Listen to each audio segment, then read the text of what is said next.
Part 5, knowledge pattern. For this problem, we'll have to learn how to recognize patterns through practice problems. First one, consider the following pattern.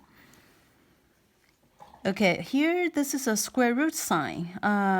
This is kind of irrelevant to the problem, but we're gonna I want to explain a little bit about what is a square root. Square root actually means whatever number inside, you take 1/2 on the exponent. What does it mean by 1/2? So for example, if your a is equal to 9, so 9 is 3 to the power of 2, right? 3 to the power of 2 inside, and take another exponent of 1/2. We just have our last lecture saying that if you have exponent inside and take another exponent, we have the inside exponent multiply the outside, which will give you 3 to the power of 1. Then we omit the 1. So that equals to 3. 2 multiplied 1/2 is 1. So that's what the square root is about. But in this problem, you don't have to know what is square root. We only have to find the pattern. So first one is 5. Second one has a value of 11, 19, and 29. Let's look at the difference here. That's 6, that's 8, that's 10. Maybe the next one is 12. Now it would give you 41, right? And keep going. So this one is, we need to find what is 8, 9, 10, 11.